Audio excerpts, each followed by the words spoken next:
Okay, well, firstly, thank you so much for asking me to speak on this particular subject. It's something that I feel pretty passionate about because, you know, we've never been in such a good position in terms of managing psoriasis. We really do have very, very effective treatments for the condition, and really the main barrier to improving outcomes and helping people with psoriasis is access. And for that, the message I want from this talk is that people with psoriasis need to be emboldened and empowered to know what they should be asking for, because really the treatments are very good and they are out there. And when I was thinking about this, I was thinking, well, you know, if you want to go somewhere, and I've recently actually wanted to go to see the Psoriasis Association from London in Guy's, and the question is, well, how do you get there? How do you get to the Psoriasis Association headquarters? You tap it into Google Maps, and you've got a whole plethora of options. You can decide which way you want to go, how you want to go, what time you want to leave. You can decide and plan when you're going to arrive. It's incredibly simple at the touch of your fingers. You've got complete autonomy and choice. And really, if you think about the destination in terms of psoriasis, what's your destination? And you have psoriasis, well, you want to get a diagnosis, you want to know what's going to happen to you, and then you want to have a treatment or management plan that's going to mean that the psoriasis is no longer a burden on your life and you can get on with your life. So you're really your destination, that's your destination. Or it may be something different, but you know where you want to be going. Do we have an equivalent Google Maps for psoriasis pathways care? Well, do we? And thinking about how I get a lot of feedback from people with psoriasis as well as patients under healthcare providers.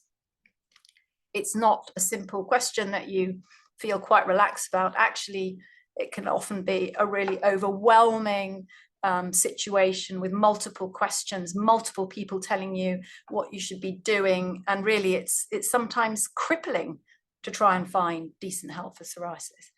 And actually, it doesn't need to be like that. So there are very well established pathways of care in the UK, and this is a very UK-centric talk, but many of the principles apply wherever you're living, but the same principles apply. But this talk is mainly about pathways in the UK and what's happening now. And unfortunately, this is actually a fairly common pathway, which is really not the way it should be.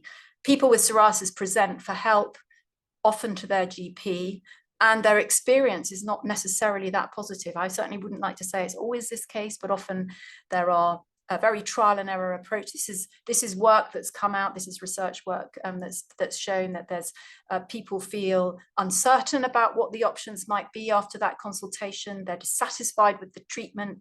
They find that they're often given a cream or an ointment with no plan for review, and most importantly, don't feel as though their person they've seen has really heard about how they feel about their psoriasis, or even taken it, if you like, seriously.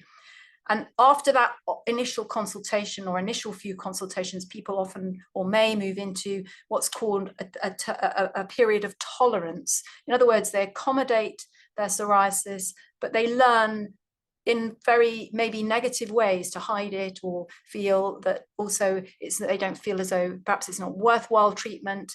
They try and manage it themselves and feel that they've got an incurable condition for which no one can help. And ultimately, many patients disappear from the healthcare sector, don't bother re-engaging until there's an emergency. Either their psoriasis gets really bad, or they get another problem like arthritis. They're very reluctant to seek healthcare professional in the standard medicine. They'll often maybe go abroad, spend a lot of money on alternative therapies and so on. And this is a well-documented pathway for some patients. But actually in the NHS, we have formal guidelines and pathways of care for people with every form of psoriasis and every severity, from just having 1 or 2 tiny patches to being head to foot, whether you've got pustular psoriasis or ordinary, what's called ordinary or plaque psoriasis, whatever type, it is encompassed in these guidelines. And although these guidelines were formally only updated in 2017, the principles of care, the pathway of care is all there.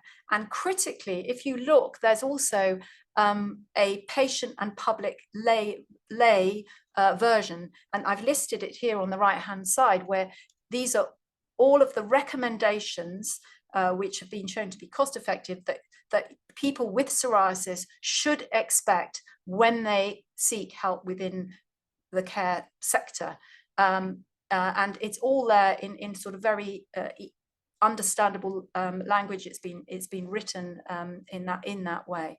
So what I'm going to do in the next 2 or 3 minutes is just briefly go through where the key decision points are. So the first thing that you should expect, and if you don't get it, ask for it.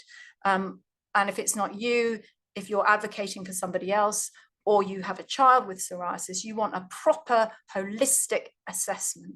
And that means taking into account how bad, where the skin is involved, where it's involved, the severity of it, all the different features, how it affects you and anybody around you, or if you have a child with it, you know, the impact at work, your mental health, any other practical aspect, any aspect that's important to you, how it affects you and what it stops an individual doing, getting on with, whether you have any other associated problems. So particularly, do you have any joint pains or any suggestion of other associated problems?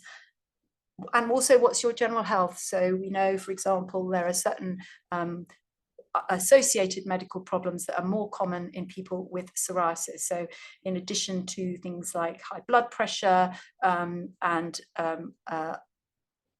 whether you are also your lifestyle, other aspects of your lifestyle, alcohol intake, smoking, all of these aspects should be asked about because they're absolutely integral into the proper holistic assessment.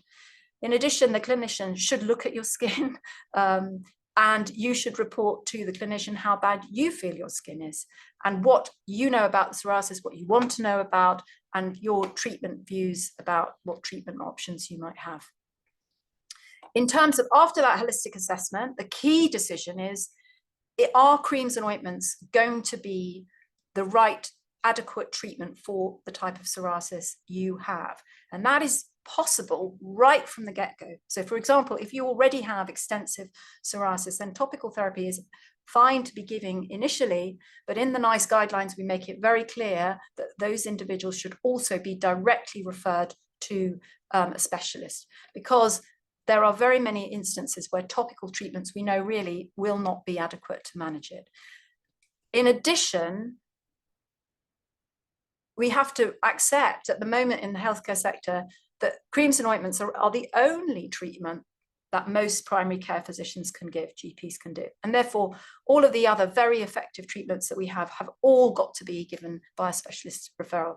And from a clinical clinician working in psoriasis for many, many years, this is still the biggest problem, a big problem. People don't get referred into specialists where they can access the care that they really need.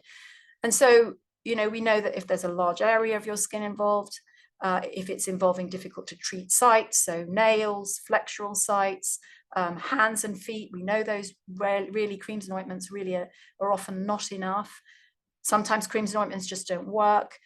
If there's joint involvement, again, the individual's likely to need a systemic therapy. If it's having a really big impact on your life, that's another reason. And of course, if it's unstable psoriasis or pustular psoriasis. So those are really key areas. And the other group, again, in the NICE guidelines, if it is a child that has psoriasis, they should go straight for specialist input. So the ideal pathway is you get a holistic assessment, there's treatment planning, there's timely progress review that often doesn't happen, and the person with the psoriasis really feels they are in control. Now, at the moment, just thinking about the future and our current healthcare model, it is very healthcare centric.